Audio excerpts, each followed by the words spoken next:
আসসালামু আলাইকুম। আমি সাবিহা শারমিন ব্লগ চ্যানেল থেকে আপনাদের সবাইকে আমন্ত্রণ করছি আমার আজকের ব্লগটি দেখার জন্য।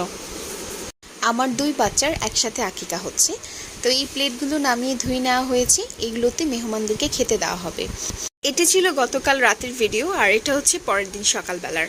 দু বোনের জন্য সুন্দর দুটি ড্রেস নামিয়ে নিয়েছি, ওদেরকে রেডি করিয়ে দেবো সেজন্য। আর ড্রেস দুটো কিনে দিয়েছে ওর নানুমণি। তো আমরা পরের দিন সকালে সবাই একটু তাড়াতাড়ি ঘুম থেকে উঠেছিলাম, কিছু কাজ বাকি ছিল ওটা করার জন্য। যেমন আলিফার পাপা চলে গেছেন বাইরে কিছু বাজার আনার জন্য, আর আমি এই ফাঁকে বিছানা গুছিয়ে ঘরদোর ঝাড়ু দিয়ে নিয়ে ওদেরকে গোসল করিয়ে দিচ্ছি এবং সাথে আমরাও রেডি হয়ে নিচ্ছি।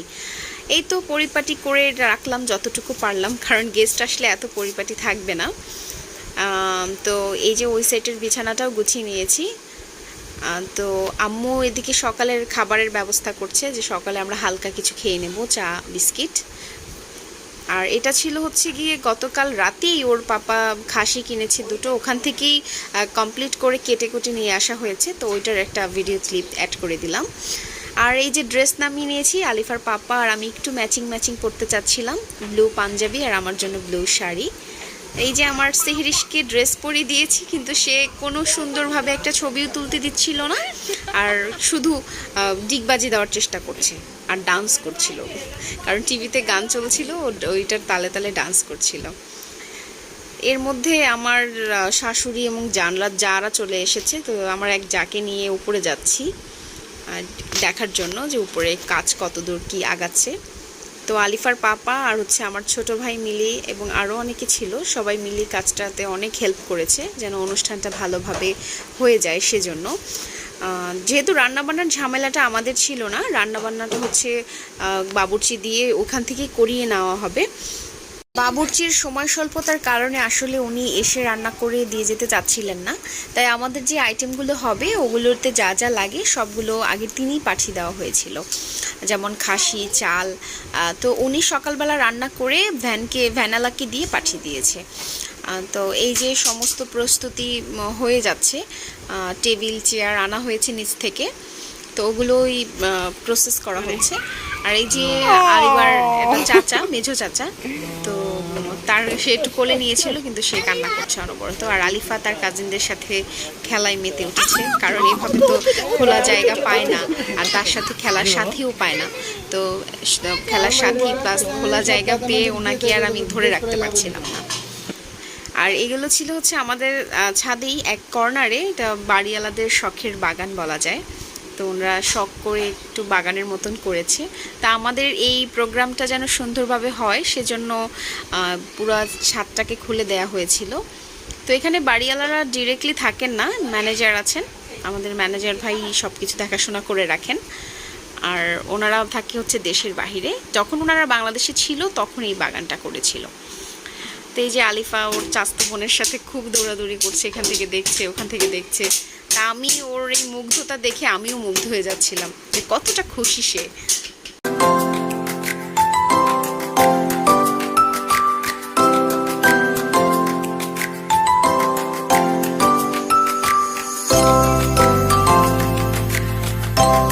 ইতিমধ্যেই আমাদের আজকের যে খাবার কাচ্চি চলে এসেছে, এই যে খোলা হচ্ছে, কাচ্চির ডেক খোলা হচ্ছে। তো আসলে আমাদের প্ল্যানিং ছিল এরকম যে ওদের আকিকা করব, সেটা যেন খাবারটা খুব প্রিমিয়াম লেভেলের হয়, সবাই মনে রাখার মতন হয়। তো ইনশাল্লাহ সেরকমই হয়েছে।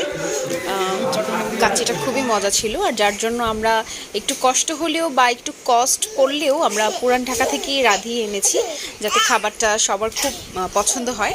আর ইনশাল্লাহ সবাই খুব পছন্দ করেছে। তো এই যে ডেক খোলা হয়েছে, খুবই দেখতে মানে ইয়াম্মি ছিল, দেখতে যেমন সুন্দর ছিল খেতেও ঠিক ততখানি মজা ছিল। তো এই যে উনি আসলে পুরো খাবার যে বেড়ে দেওয়ার প্রসেসটা সেটা এই ভদ্রলোক করেছেন। আমি যতদূর শুনেছি কাচ্চি আসলে সবাই বাড়তে পারে না, এটা বাড়ার জন্য বিশেষ একটা সিস্টেম রয়েছে, কারণ এটার মিটগুলো আপনার উপরে রাইসের নিচে থাকে, সো ওইভাবে করে বুঝে কেটে কেটে এটা বাড়তে হয়, তো যার জন্য এক হাতেই কাচ্চিটা বাড়তে হয়। তো এভাবে করি উনি আমাদেরকে সব যেগুলো আমরা মানুষকে বাইরে দিব খাওয়ার জন্য ওগুলো উনি বেড়ে দিয়েছে, বাটি করে দিয়েছে। আর আমরা যে খেয়েছি বা গেস্টরা খেয়েছে সেগুলো উনি ওখানে বসে বেড়ে দিয়েছেন। তো ইসের খুবই সিস্টেম ছিল, বন্টনের সিস্টেমটা অনেক সুন্দর হয়েছে ইনশাল্লাহ। সবার ঠিক মতো হয়েছে এবং সবাই ভরপেট খেতে পেরেছে। এবং খাইয়ে প্লাস আমি গেস্টদেরকে দিয়েও দিতে পেরেছি আল্লাহর রহমতে। খাবারের কোনো কমতি ছিল না। আল্লাহর রহমতে প্রায় 100+ মানুষের অ্যারেঞ্জমেন্ট ছিল এবং দেখতে খুব অবাক লাগছে বা শুনতেও অবাক লাগছে যে এই ছোট একটা ড্যাগের খাবার, আসলে পাতিলার খাবার 100 জন কীভাবে হয়, বাট হয়েছে। এই জন্য আমরা অবাক হয়েছি যে মাশাল্লাহ। আমরা ফার্স্টে ভেবেছিলাম, বিশেষ করে আমি ওর বাবাকে বলেছিলাম যে এতটুকু খাবার এতে এত মানুষ কি করে হবে। আমার মজার ব্যাপার হয়েছে। তো এই যে ভদ্রলোককে একটু আমার ছোট ভাই ভিডিও করছিল। তো যেটা বলছিলাম, তো এই পাতিলের খাবারই সবাই খেয়েছে, প্লাস মানুষকে দিয়েছি এবং মাদ্রাসায় দিয়েছি, আশেপাশে গরিবদেরকে দিয়েছি। তো জর্দা ছিল, ওই জর্দা আমার মেজো ভাসুর দিচ্ছিল বাটিতে করে।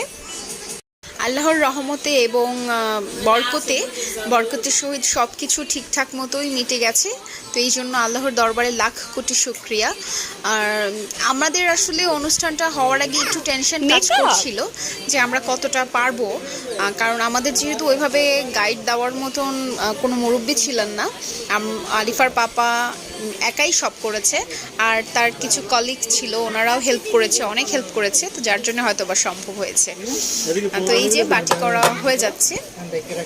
তো আগে আসলে আমরা যারা গেস্ট আসছে এবং আমরা নিজেরা, তারা কিন্তু পরে খেয়েছি। আগে যাদেরকে খাবার দেওয়ার ছিল, বিলানোর ছিল, তাদেরকে বিলিয়ে দিয়েছি আগে ফার্স্টে।